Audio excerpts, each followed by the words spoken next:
पंजाब के महाज पर बड़ी तब्दीली आने के आसार। वजीर आजम और गवर्नर पंजाब में दूरियां बढ़ गईं। इमरान खान की चौधरी सरवर से दूसरी मुलाकात भी मुलतवी।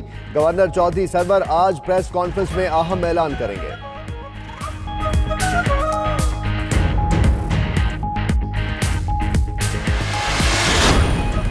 वजीर आजम इमरान खान आज फिर खैबर पख्तूनख्वा के कबायली अजला का दौरा करेंगे। जनूबी वजीरिस्तान में वाना के मकाम पर बड़े जलसे से खिताब करेंगे।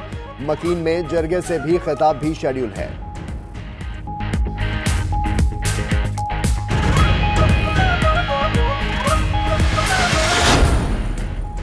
इसहाक डार के खिलाफ असासाजात रेफरेंस अपने इख्तितामी मरहले में दाखिल। एहतसाब अदालत इस्लामाबाद में पनामा JIT के सरबराह वाजिद ज़िया का बयान कलमबंद होने लगा।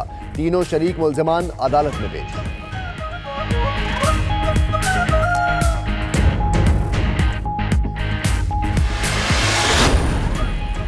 जस्टिस काजी मोहम्मद अमीन ने सुप्रीम कोर्ट के जज की हैसियत से हल्फ उठा लिया। चीफ जस्टिस आसिफ सईद खोसा ने हल्फ लिया। तकरीब में सुप्रीम कोर्ट के जजेस, बार के नुमाइंदे और सीनियर वकला शरीक हुए।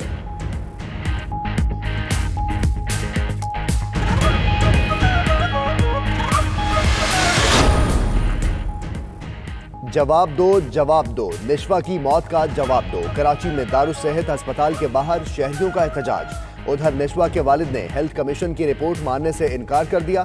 कमीशन ने मुलाजिम मोईज और सोबिया को गफलत का जिम्मेदार करार देते हुए अस्पताल पर 5 लाख रुपए जुर्माना किया था।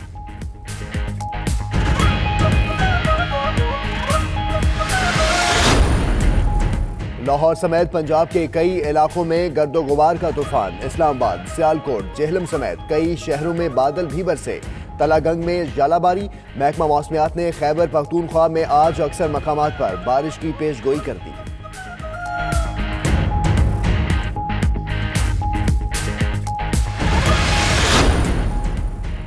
ईरानी पार्लियामेंट ने अमेरिका की तमाम मुसल्लह अफवाज को दहशतगर्द करार देने का बिल मंजूर कर लिया। ईरानी पार्लियामान ने फैसला पासदाराने इनकलाब को दहशतगर्द करार देने के अमरीकी ऐलान के रद्द-ए-अमल में किया है।